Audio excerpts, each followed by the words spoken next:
In emergency management, the definition of a stakeholder is any person or entity with a vested interest in the survival or recovery of a given community. This is the Stakeholder Prepping podcast, where the tactical comes from the practical, and today, you become your own stakeholder.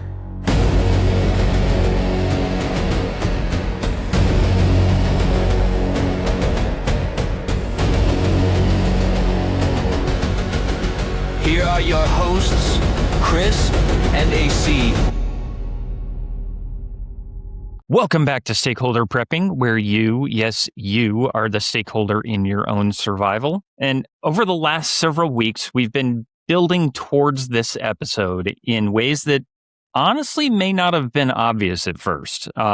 We've talked about the psychology of panic. We've talked about why communities either survive or fail. We've talked about adaptability and exhaustion, burnout, stress, and what prolonged uncertainty does to people over time. Right, AC? Yeah, and today we're kind of bringing all of that stuff together. This has been the first, I think, really series that we've done about just resilience and psychology, and we're going to bring all that together in what might honestly be one of the single most important preparedness conversations that we've had on our show, and that really is resilience, not as a buzzword and not as the motivational poster of the cat hanging by the string that says "hang in there" and resilience and that kind of thing. But the 90s. But like what resilience actually means when systems fail, when life gets difficult, or when people are forced to keep functioning regardless of what's happening in the world around them. And you're right, because preparedness is not just about supplies. It's not just about gear. It's not even about planning, really. At the end of the day, preparedness is really about maintaining function under stress. And that's why today's guest is such an important conversation for us. Yeah, today we are joined by Dr. Stephen Taylor to talk about resilience, psychological resilience, social resilience, emotional resilience, adaptability, stress response, and what actually allows people to keep moving forward when life kind of stops cooperating. So, Dr. Taylor, welcome to Stakeholder Prepping. Thanks very much. Thanks for inviting me. Yeah, absolutely. And before we get into the topic itself, we want to start where we always do with our guests, kind of outside the titles, outside of the credentials. Who are you as a person, and what originally pulled you towards studying resilience and stress and human adaptation?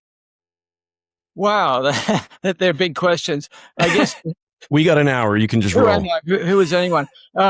I've been living in Vancouver for something like 30-something years. I came here to do my PhD and stayed, where I'm married. I've got 2 kids here, but I'm originally from Australia.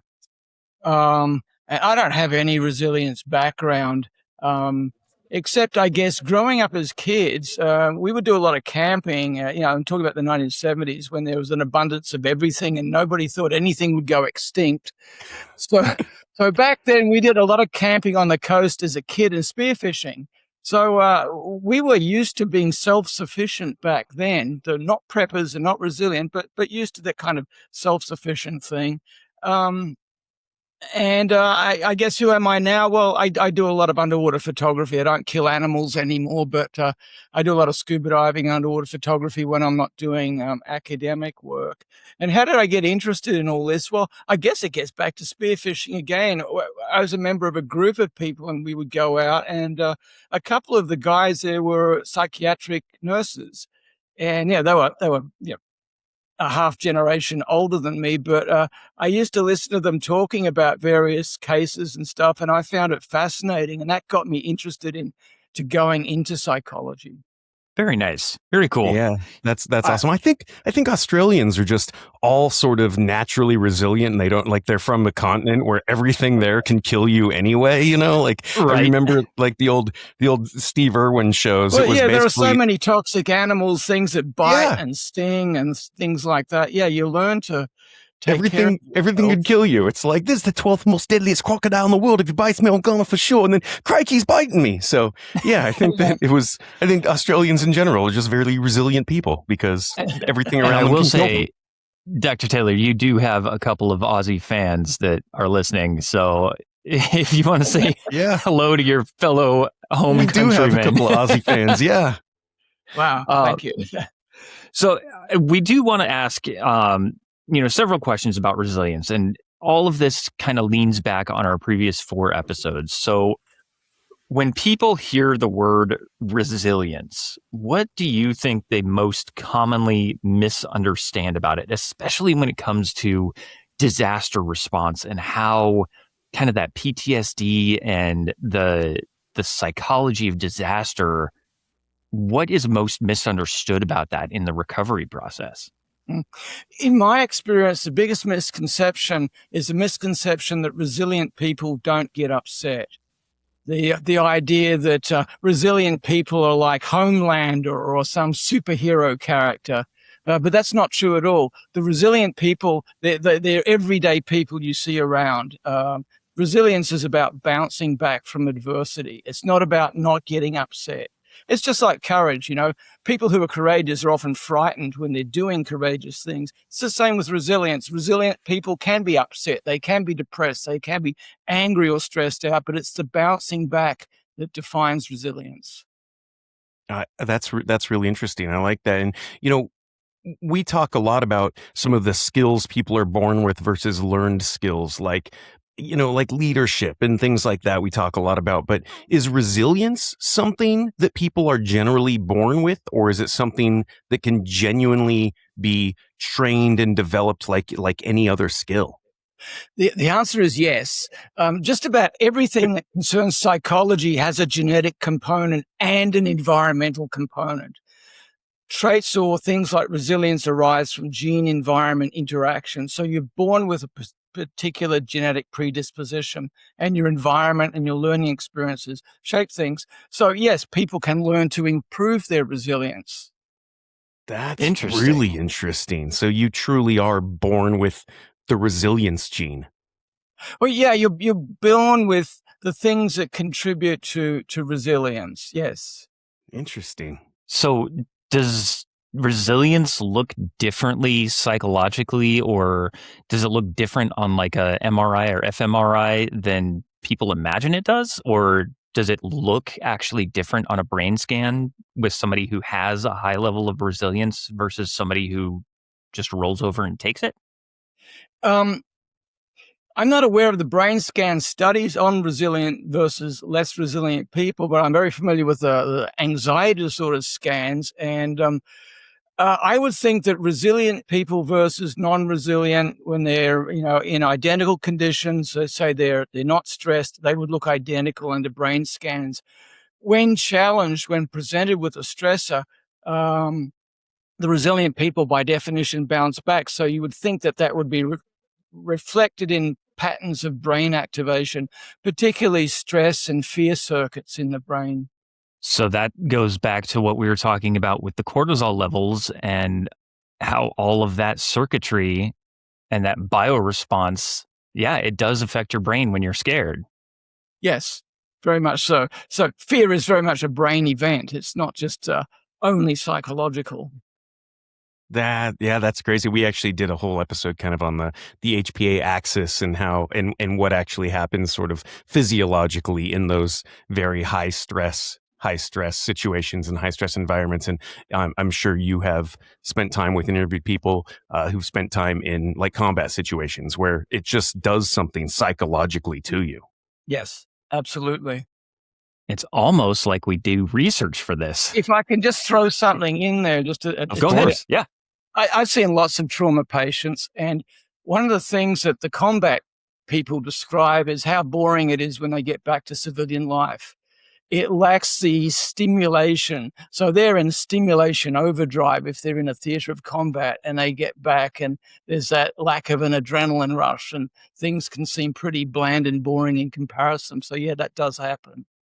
That's why Chris is playing Call of Duty all the time. He just he wants to get back at it constantly. Yeah, that makes perfect sense. Battlefield. Battlefield is the superior Battlefield. franchise. Battlefield is a superior franchise. Oh man. So one thing that we've discussed in previous episodes was panic and normalcy bias, right? And why do some people freeze during crisis while others remain functional? Can you go into more detail on that from a psychological perspective? Yeah. There are two kinds of freezing responses you see. One is involuntary and one is voluntary. The involuntary one is called tonic immobility. Now, we like to give things fancy names because it makes us feel special. Tonic immobility is a primitive reflex. You see it in animals, you see it in humans, you'll see it in, say, survivors of sexual assault, someone who's pinned down and grabbed by an assailant. They might describe this involuntary freeze moment. I was frozen, I couldn't move. So that's a primitive, evolved response to threat. It's adaptive because many predators lose interest in prey that seem dead. And of course, survivors of sexual assault, sometimes by playing dead, they're able to increase their survival rate. So that's one kind of freezing. The other kind is more of a I don't know what to do sort of freezing. The confusion, and that kind of freezing is boils down more to, I think, a lack of preparedness for the given situation. So someone who's trained and prepared, they would go into the situation and know what to do. They wouldn't have to stop and think about what they were going to do. It would become almost reflexive or automatic. So this is literally the deer in the headlights that we talk about. This is the I don't know what to do, so I'm just going to stop here and get hit by the car. Right, exactly. Yes. That's really interesting. Yeah, I guess I never thought about that the difference between the way the voluntary and involuntary sort of freeze happens, because we've talked about that before, Chris, where if something just sort of breaks your OODA loop, you just don't know what to do. Right. Yeah. The people that freeze on an airplane because it's full of smoke and we assumed it was information overload. They have no idea what to do with that amount of information because they've never experienced it before. So it's taking them longer to process all of those steps, and they're frozen while they do that. Yes, some of this is an involuntary reflex. And this is important because survivors of traumas like this, airplane incidents or sexual assault, where they did freeze, they sometimes blame themselves. I should have done something. I should have gotten up and helped the old lady next to me, or I should have fought back. And what we tell patients that we're treating for, say, trauma disorders is this is an involuntary response. It's not your fault. It's just an evolved mechanism that came to the forth. And is that different than like the survivor's guilt we hear of? Is that actually a different function in the brain? It's a different phenomenon. You can certainly have that tonic immobility, freezing without feeling guilty about it. Survivor's guilt is a little broader. That involves things that you did or didn't do during a trauma episode. For example, survivor guilt can look very different from tonic immobility. I'll give you an example. There was a case of, I think it was during Vietnam, a soldier who developed PTSD, and the key trauma was him being there, firing his gun, and his gun jams, and he had to leave his buddy. And he felt hugely guilty, particularly when he thought about the event later on and realized, why didn't I pick up my buddy's gun? Because his had jammed, and that led to this massive wave of guilt. So yes, and notice in that situation, there was no freezing. There was no tonic immobility. It was about actions done or not done. So the two, freezing and guilt, overlap, but there's a lot of distinctive features. Interesting. So can they actually train themselves to function better under uncertainty and chaos, or are you just sort of predisposed to this is how I'm going to operate when I'm uncertain and things are chaotic? There will always be people who do better under these circumstances than others, and that's just, for a variety of reasons, including the genetic makeup and their history.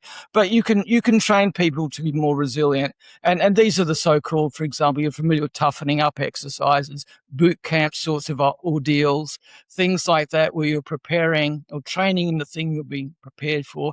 Other things that are important are looking at a person's mindset.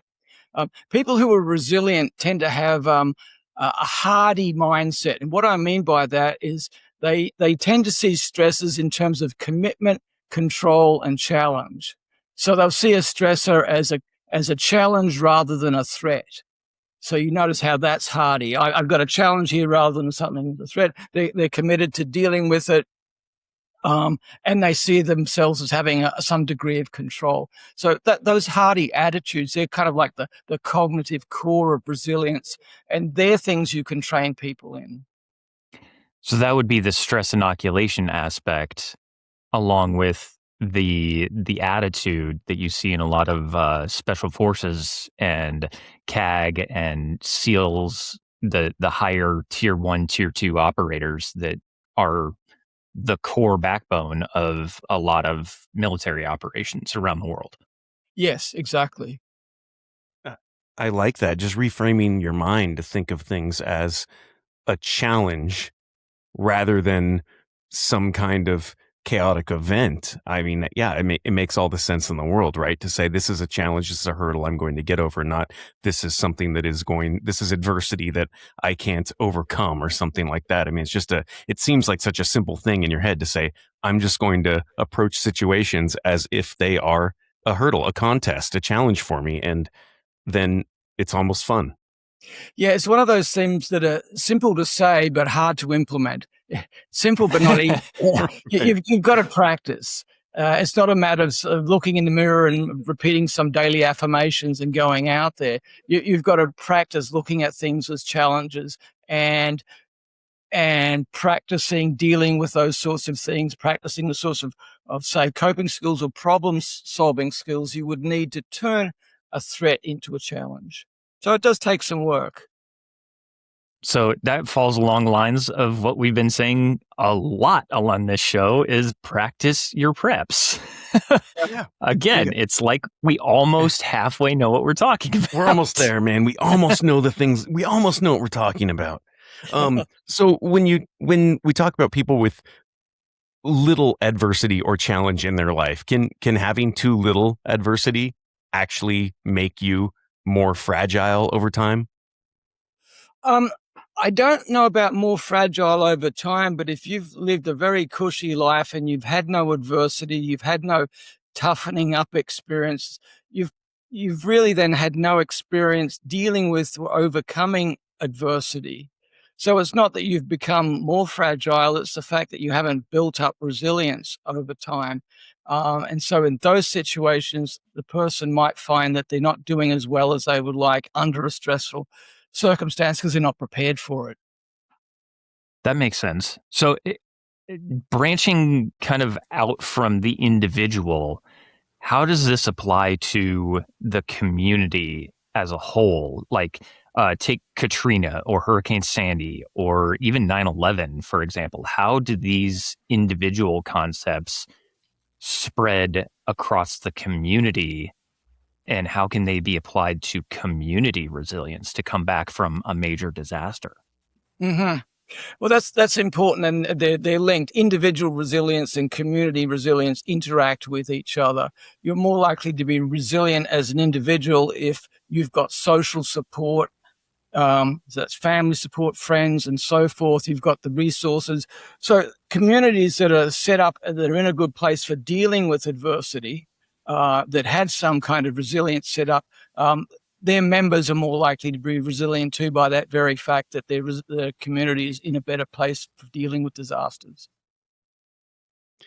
This is interesting because we talk a lot about we've busted some of the there's some common prepper myths about like the lone wolf theory, right?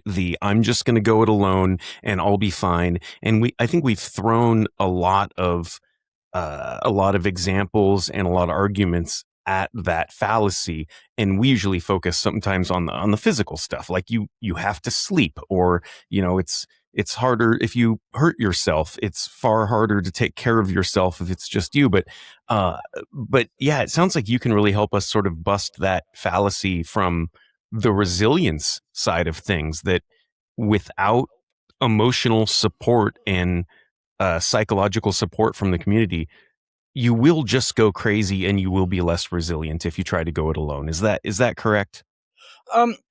Some people seem to do pretty well as lone wolves. They seem to have the personality and training for it. Most people, my guess is, don't do so well, and that's because social support provides a whole bunch of resources that you're not going to get if you're a lone wolf. And that just not only includes emotional support, but practical support too. Resources, informational support. Because one of the big things about disasters is the confusion and misinformation and rumors that get out there during times of turmoil.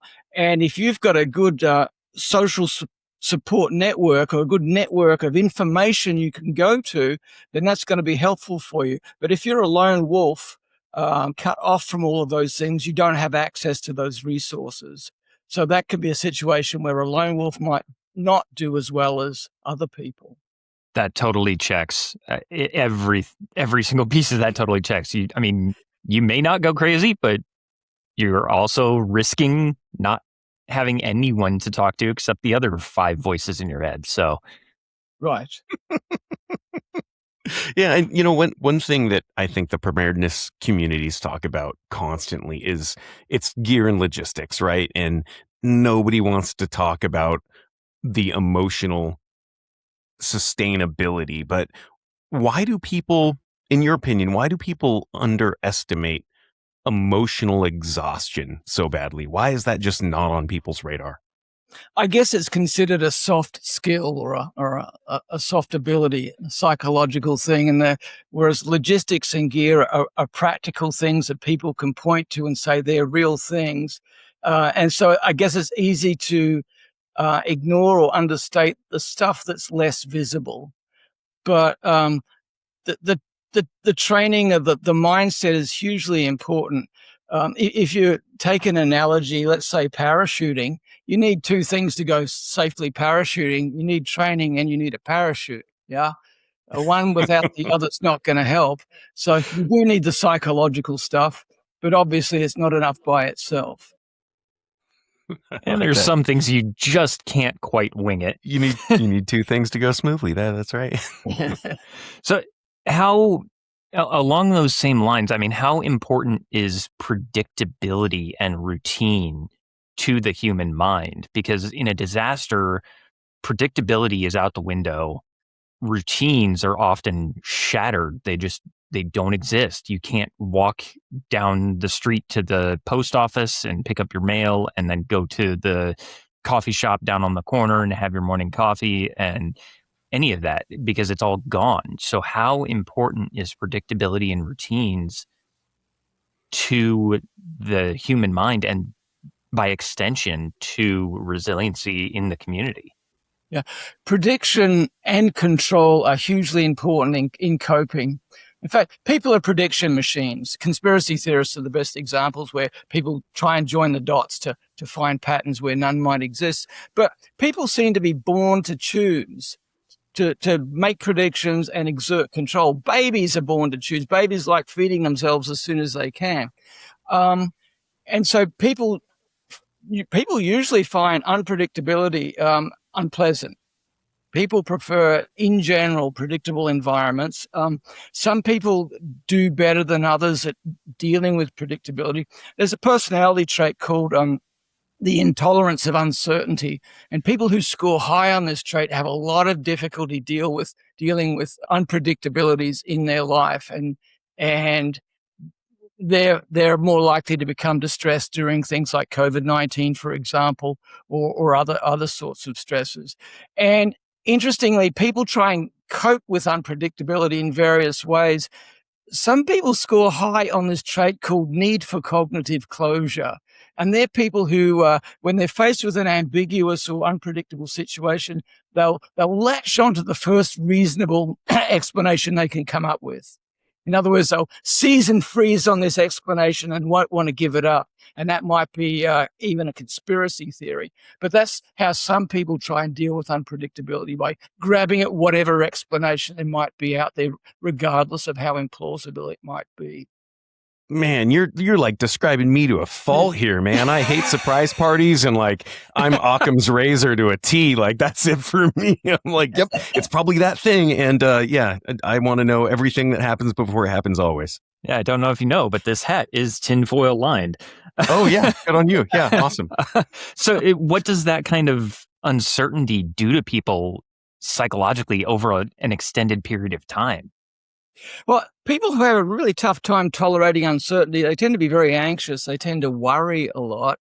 They might persistently check on their safety or check the news, or that sometimes it becomes compulsive checking. It looks a bit like OCD. So those sorts of things can happen.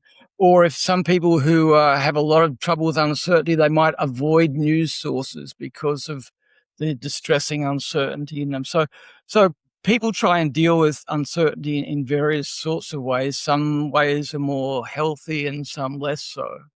In general, though, it's a slow cognitive decline. If somebody who is not ready for it stays in an uncertain situation for too long, right? People tend to be, in general, people tend to be resilient and adaptive. So if a person was in an uncertain situation for a while, you would expect that most people would learn to cope and adapt to that. But of course, there are limits to coping and adaptation. And it can, chronic uncertain situations, particularly really important ones, can wear people down over time. And you get things like emotional exhaustion and burnout and so forth. Okay. Now you had mentioned COVID-19, and I actually do want to talk a little about that because you wrote a book, The Psychology of Pandemics, which is about preparing for the next global outbreak of infectious disease, right? And a lot of people think that like the next big one is going to be a global pandemic and not the COVID-19 type thing where the, infection fatality rate is about 0.5% across all demographics. But what if it's 50 or 60 or 70%, like a real honest to God pandemic? Can you tell us a little bit about your book and, what kind of research went into that and what people really need to know about the psychological factors that go into pandemics? I realize it's a huge question, but I think this is very important. Yeah. I've done 2 books on pandemics. The first one came out in 2019 in October called The Psychology. So you were in on it. Got it. Yeah. In fact, I bought a box of N95 masks in 2019 just to check them out. So I was prepped. but that was a 2019 book called The Psychology of Pandemics. Last year, I published a second book called The New Psychology of Pandemics, which is about 5 times bigger than the previous one because it has all the COVID stuff in there, including our own research on COVID. So there's certainly psychologically a lot happening. What will happen in the future? Well, a lot of what took place during COVID included preparedness scenarios. I was involved in some of these things.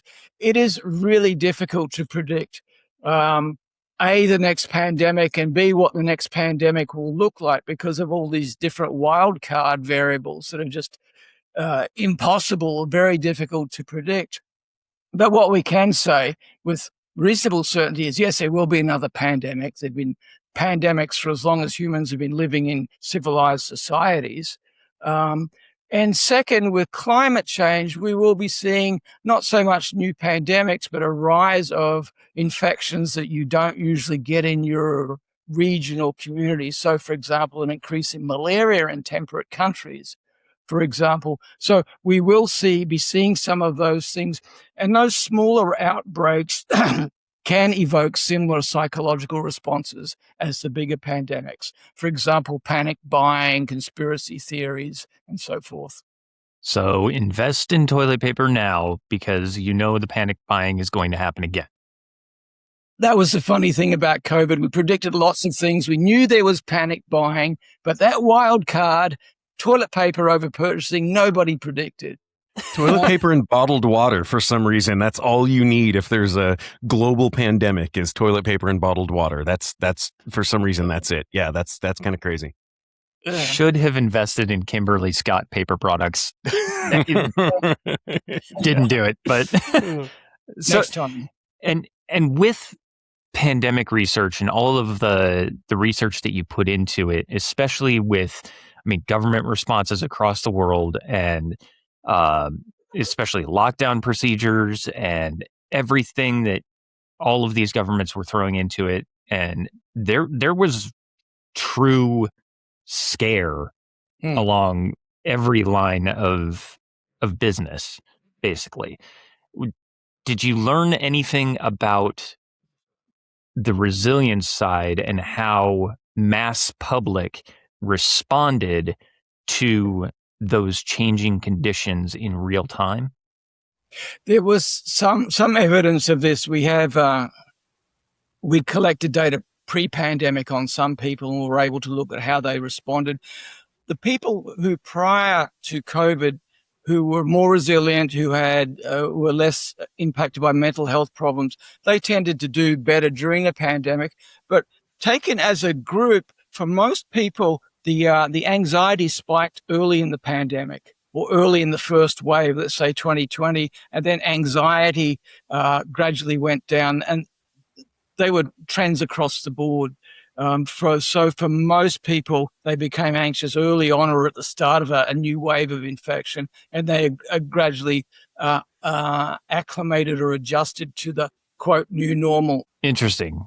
And I'm sure that you saw anxiety spikes kind of climb in different regions of the world as different governments applied different strategies, right? Yes, exactly.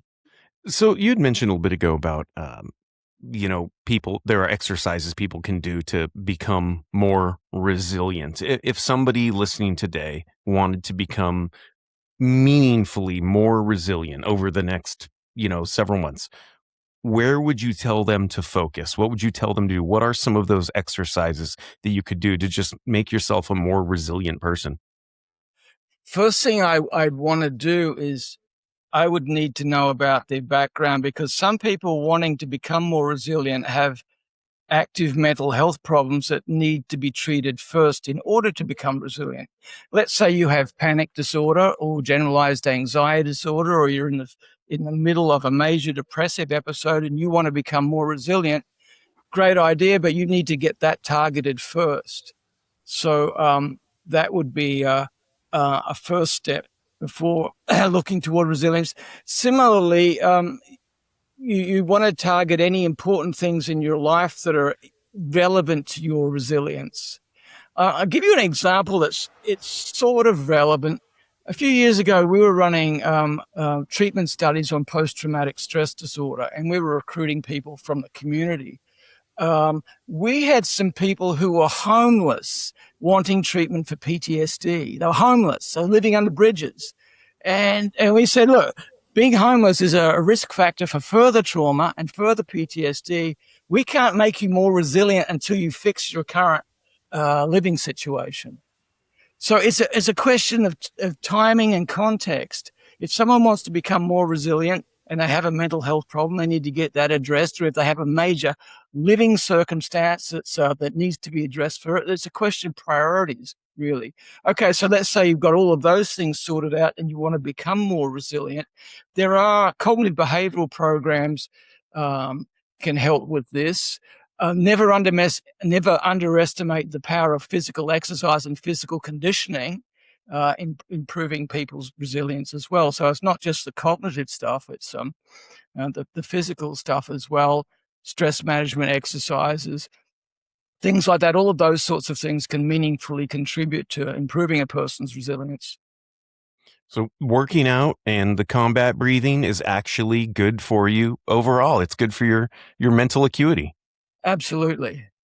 Yeah, you'd mentioned PTSD a couple times. It's funny because, they used to call that, it was shell shocked, and then it was battlefield fatigue. And then by the time Chris got in, it was PTSD. What are we going to call it next? Do you want to coin a term now and you can get credit for that because they'll just change it again? The problem with psychiatry, there are too many terms. There are too many coined terms for everything, too much jargon out there. I would keep it at PTSD. The older labels had to do with the the presumed mechanism. Shell shock, World War I, it was thought that exploding ordnance was disrupting the nervous system. Or in the case of, back at the same time, PTSD was called railway spine, too, for people who'd survived train accidents. So you've been through a train wreck, you develop PTSD, your doctor says, oh, you've got railway spine, with the assumption that it was that shock shook up your nervous system. So that's where all those old labels came from. That's really interesting. Yeah. You have railway spine, Chris. That's your issue. So you're clear of trains. And now it's PTSD and CPTSD for complex, right? Which is just. Can you define the difference between PTSD and CPTSD for our audience? Yeah, it's messy and complicated. Post-traumatic stress disorder, PTSD, there's a whole bunch of symptoms, but you think of someone who is involved in a trauma or multiple traumas. They have re-experiencing symptoms, nightmares, and so forth. They have changes in their sense of who they are, sense of self. Their emotional regulation is disrupted, and there's a lot of avoidance behavior. So that's PTSD. Complex PTSD. There's no single form of complex PTSD. There are all different kinds, which adds to the confusion. Complex PTSD is typically seen in people who've experienced long-term, multiple traumatic episodes, typically, but not exclusively, childhood trauma, and it's associated with things that look like personality disorder. So your interpersonal relationships don't work for you. You have an unstable sense of who you are, your relationships, you have trouble bonding to people, things like that. So it's like complex PTSD it's like ordinary PTSD, but with a lot of complications, as the phrase says, typically personality changes.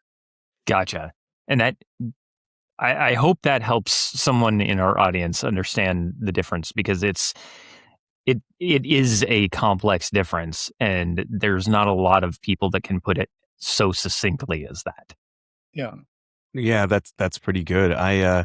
One thing we're all about is kind of the actionable intel, right? We want to give people something. What can I do today? What can I take away? Can you just give us, I don't know, the tips and tricks of the trade? We're not trying to get, free Canadian healthcare here over the border. I'm sure there's some issues with that, but I do want you to tell us, like, what are some things that our listeners can do to make themselves just more resilient, more psychologically calm in the next pandemic? What are the things I can do to not fly off the handle and lose my mind?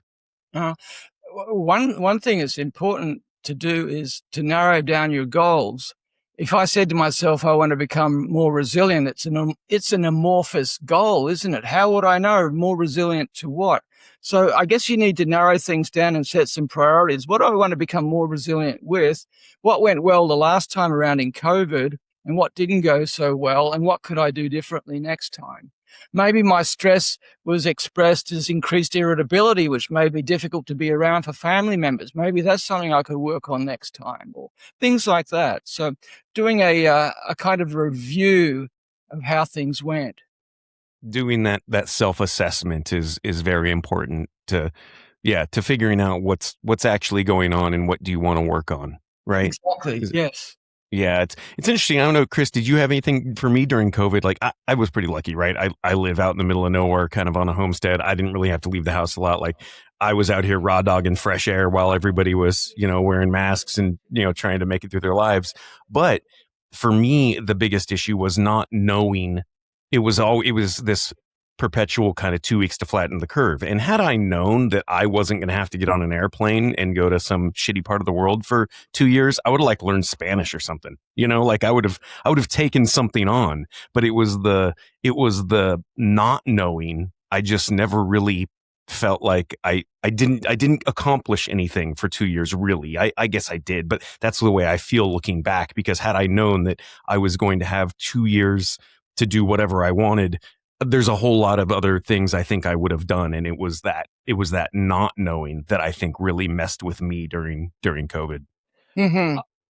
Yeah, and for us, we were living in Colorado when the pandemic first hit, and I thought when we got sent home from work, on the same day.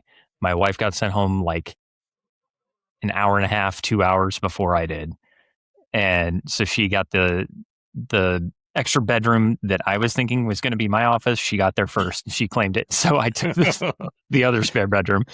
Helped her get her desk set up, and I was working off of a barbecue cart for, I don't know, 18 months. But we both used the time. We figured like, all right, if we're stuck at home, we may as well do something with this. So let's go to school. And we both got our bachelor's. I got a second bachelor's. She got hers in business and strategic communication. And I got mine in emergency management and then in Homeland Security because I had extra GI Bill money left over and I may as well use it. But there was the kind of perpetual just 2 weeks to flatten the curve, 2 weeks to flatten the curve, and just kept getting pushed out and extended. And it felt really strange that 2 weeks passed and another 2 weeks and another 2 weeks and nothing was changing. And it established a new normal instead of returning to normalcy. So it was a very awkward stage where everything just kept getting delayed and nothing was changing, but the threat was still there. So everyone just kind of adapted to it. And 5 years later, it's still out there. There's still new variants of COVID that are out there, but no one cares. It's okay. Yeah, great. Yeah, so we saw pandemic fatigue rising in 2022, if not a bit earlier, where it was essentially the social ending of the pandemic, not the physical ending, but people were sick of it. They were particularly sick of lockdown. Lockdown's not good for your mental health. Lockdown is intended as a short-term intervention, not a long-term one.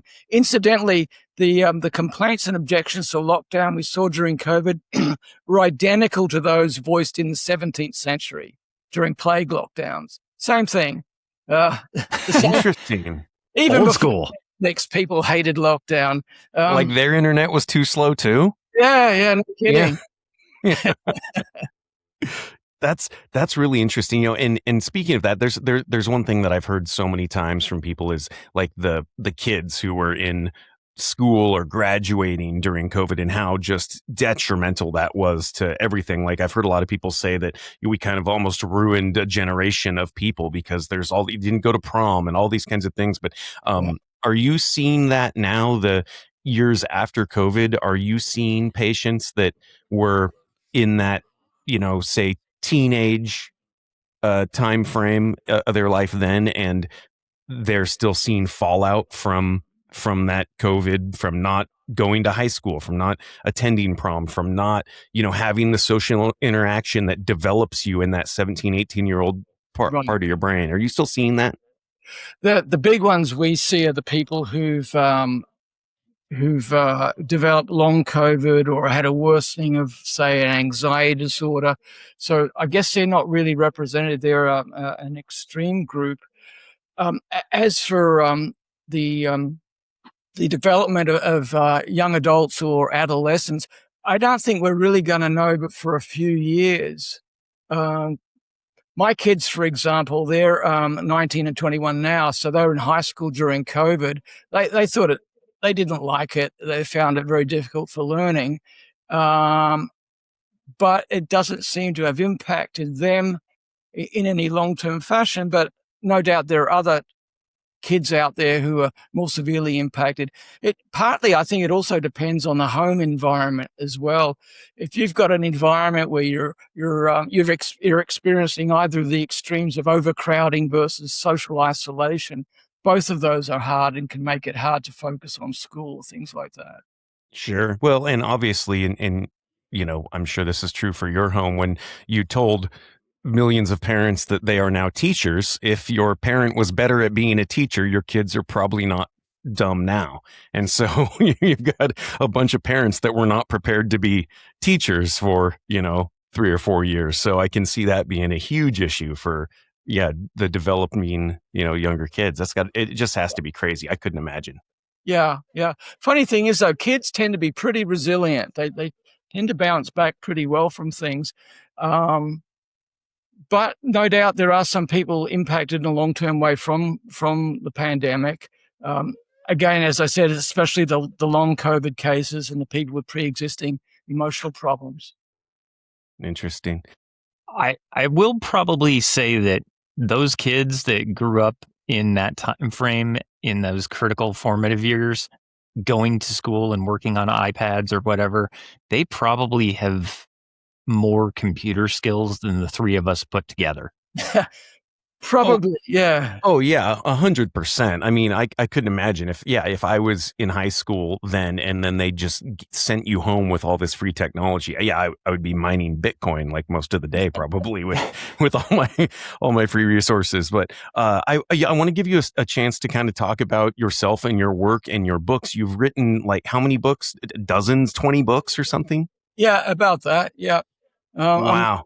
Current book I'm working on, it's I'm just starting. It's due at the publishers the end of next year. Is on mental health in young adults.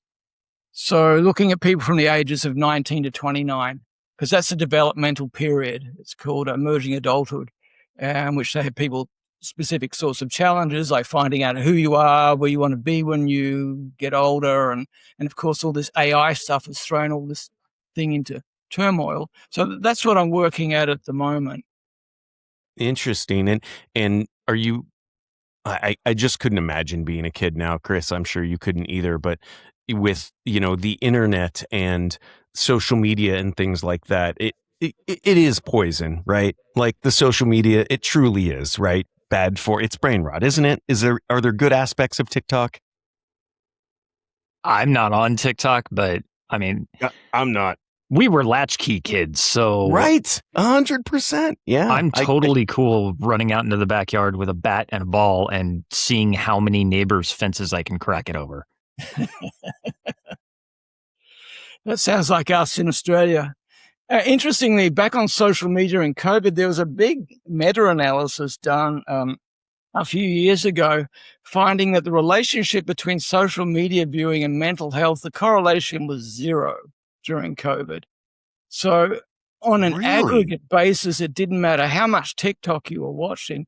What I'm thinking is some social media carries benefits with it, social support, whereas other sorts of social media can be more toxic. Maybe those two things balanced each other out during COVID, which would account for the 0 relationship. But I think the evidence is pretty clear that some sorts of social media are not so good for you. Yeah, that's really interesting. So yeah, I guess before we're getting close to the end of the hour, I do want to ask you, of the 3 original Mad Max movies, which one is the best? I saw the first one at the drive-in movies in Australia when it came out. So that was before they changed his voice, right? We didn't see that one here. Yeah, that was the best one. We're at the drive-in. I had a station wagon. You back it up and put down the tailgate. You've got blankets and pillows and snacks, and you sit there and watch Mel Gibson as the road warrior. Yeah, that was the best one for me. Yeah, that's I can't beat that.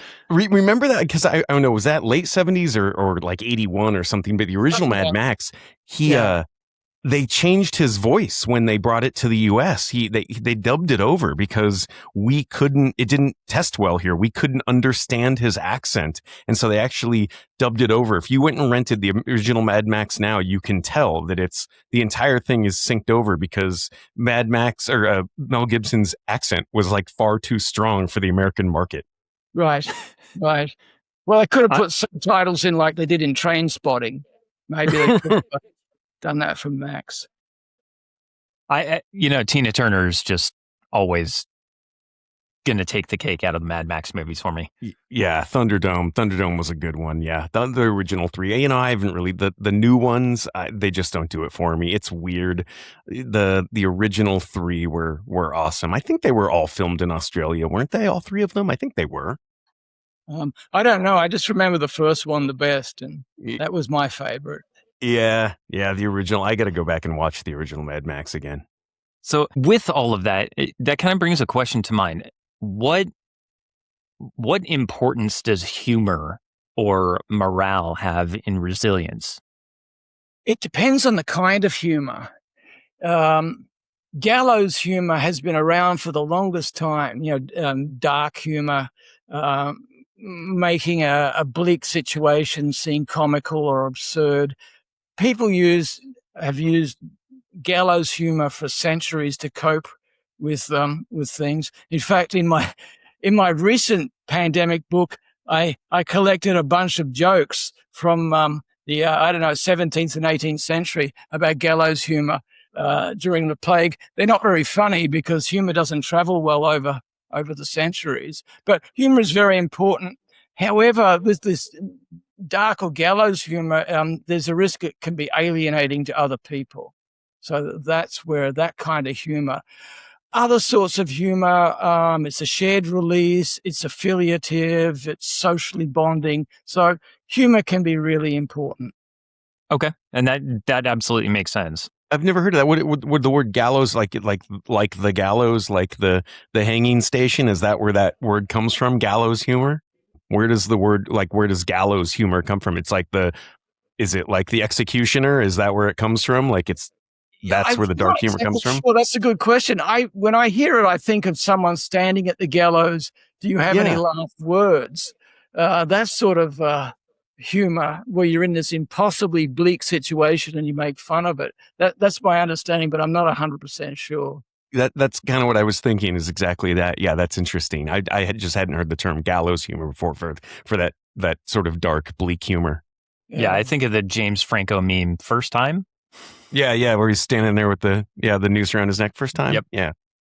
So, and that's very interesting because my sense of humor tends to be very dark, dry, sarcastic humor, because coming from the military background that I have, that was really all we had, was either toilet humor or gallows humor. It was one or the other. So take your pick. My wife, with her military background, she gets it and understands, and she will play right along with it. But a lot of my coworkers don't understand it, so I have to tone it down a lot in order to even begin to get any sort of reaction out of it, because I'd alienate everybody at work if I just let loose with it. Yeah. So it can be affiliative, but if people don't get it, I guess you need to dial it down a bit. Yep. So, and have you observed any kind of common traits among people who consistently endure hardship time after time after time? You know, your search and rescue workers, your police, firefighters, anything like that they just have one thing that they have in common consistently time and time again? Not beyond a sense of purpose, hardiness, resilience, and usually some degree of optimism. But there's no single one thing you can point to in all these individuals beyond the things we've already talked about, and training and preparation, and seeing things as challenges rather than threats. So those sorts of things tend to be common things you see in people who cope on a daily basis with stressful situations. I like that. I mean, that's something for me that I'm going to take away from this conversation, is that it's that task and purpose and that challenge. Everything, every hurdle is a challenge. And Chris, I'm sure, in the military, that's one of those things that probably hits home for you, right? Every meal's a banquet and every formation's a parade and every hurdle's a challenge. So you're right. And Dr. Taylor, this honestly feels like the perfect capstone to this entire series, because every episode we've done leading into today, kept circling back to that same underlying truth. It's resilience is probably the single most important preparedness skill a person can possibly develop. Oh, I was just going to say, because we've talked about this. The supplies matter and plans matter and training matters, but eventually all of that still comes back to the human being behind it. Like if a person breaks down completely, everything else just starts falling apart as well. The other thing that's important, and all these things go together, is hope. That's a good point. That's going to keep you going. Hope is different from optimism. Optimism is this general thing that everything will work out okay. Hope is more specific and often more problem focused. I'm hoping X will happen and I'm working toward that happening. So hope gets people out of bed. Hope gets people preparing and coping with things. It's when people are hopeless that that's a concern. They become depressed. They don't try and cope or deal with the situation. That's a big concern. It's interesting you talk about hope, because we often say things disparagingly about hope, like that hope is not a tactic or hope is not a plan, but hope is still important. Yeah, hope is a motivator. It's going to be really hard to motivate yourself if you know you're going to fail, if you know that something you're going to do is not going to work. But if you think, even if there's a tiny chance, it's going to get me out there and trying to cope. Yeah. And one of the things I really appreciate about this conversation is that it reframes resilience away from being emotionless or fearless. Real resilience, and like you're saying, hope, seems to be much more about adaptability and recovery and maintaining that purpose, and continuing to function even when uncertainty and fear are still all around you. Exactly. You can be highly resilient and still burst into tears when bad things happen. Right. A resilient person bounces back. Yeah, and that honestly, to me, it makes resilience feel a lot more achievable for the normal person like us. Exactly. We're not talking about superheroes here. We're talking about coping with everyday stresses and people building up their skills to deal with them. Fantastic. So, Dr. Taylor, we are coming up on the end of the hour. Do you have any questions for us, prepping or non-prepping related? I do, and it's probably a question you've been asked a million times, so forgive me. Tell me, what got you guys into this, to do a podcast, 100 episodes, wow, specifically on prepping? What was the thinking there? Chris, do you want to go first? You want me to take this one? Yeah, I can go first. Go for it. For me, it was one sentence that one of my squad leaders said, J.L. Taylor. He said, always carry yourself as if you're fighting for someone, because you may not know who you're fighting for. And that just kind of stuck with me. And so I kind of wanted to start doing this because I wanted to help people. And if this podcast helps even just one person, through a tough time, or helps save their life, or helps them be prepared for a disaster in any small way, then I've done my part and made a difference. So that's why I really wanted to focus on and do this. Yeah. For me, it was I live on a bit of a homestead. I like to try to grow my own food. I like to be a little more self-sufficient. But in my day job working as a defense contractor, I have a lot of sort of, I guess, inside knowledge of the big government defense machine. And Chris and I just sort of started talking about, like kind of what the next big one was. What are the things that could possibly happen, and what kind of inside knowledge do we both have from sort of different sides of this big government defense apparatus? Like, what are the things the government is preparing for, and what are the things we should be preparing for? And Chris at some point just said, well, sounds like somebody should start a podcast. And here we are 100 weeks later, and we're kind of on the charts. Like when you look at the we found our niche. When you look at there are a lot of preparedness podcasts out there, and they tend to be very political or very religious or very doomcasty. The sky is always falling. And we have really focused more on the tactical coming from the practical things you can do. What are the practical things you can do to be more prepared, not just for the next pandemic, but for the flat tire on the way to work?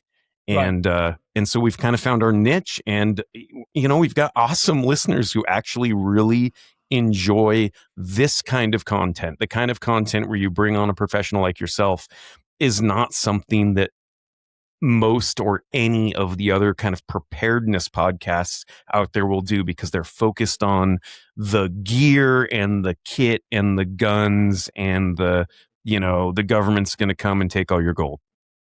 Wow. Well, that's cool. And especially important given that we, as everyone says, we live in a VUCA world. You've come across the acronym, right? VUCA? It's a military acronym. I don't know if I have. Volatile, uncertain, chaotic, and ambiguous. We live in a VUCA world. Oh, I like it. This is, it actually started in the military, this concept, given that, you think about AI and jobs, that's totally VUCA. And so, preparedness, this podcast is very timely given all the world events that are happening, the societal changes. Yeah, and you think about, I imagine that most of the podcasts in the world could just be replaced by AI soon anyway. There's a better AI me than I am right now, probably. So, eventually we'll just all be listening to AI content anyway. Maybe, but not anytime soon. I use AI a lot in my work, and it's like having a stupid assistant. I'll ask it a question, and it'll give me this confident answer that seems super correct, and I have to go and check the work because half the time it's wrong. So I would think a human podcaster is what we need right now before any confident wrong AI bot gets in there. That's why we bring on guests like yourself. Yeah, that makes me feel a whole lot better, honestly. And for our listeners, where can they find your books if they're interested in exploring the psychology behind your work more? You should be able to find it on Amazon. Okay. Yeah. We'll post some links to your books out there. There's actually a couple famous Dr. Stephen Taylors, believe it or not. I don't know if you've bumped into any of the other ones, but we'll make sure that we send them to your books and your Amazon links. Yeah, one guy's a soccer player, so don't send it to him. There's a soccer player too. That's awesome. If you just go on Amazon and Google the new psychology of pandemics, it will turn up. Fantastic. Awesome. Yeah, we'll post some links on our weekly blog. Great. Well, Dr. Stephen Taylor, thank you again for coming on. This has been a fantastic interview. And listeners, come back next week as we start the next chapter, heading into the next 100 episodes of Stakeholder Prepping. And don't forget, episode 104, that is our 2-year podcast anniversary. And we are going to announce the winners of our favorite quote t-shirt contest. But until then, remember that you are your own stakeholder. We'll see you then.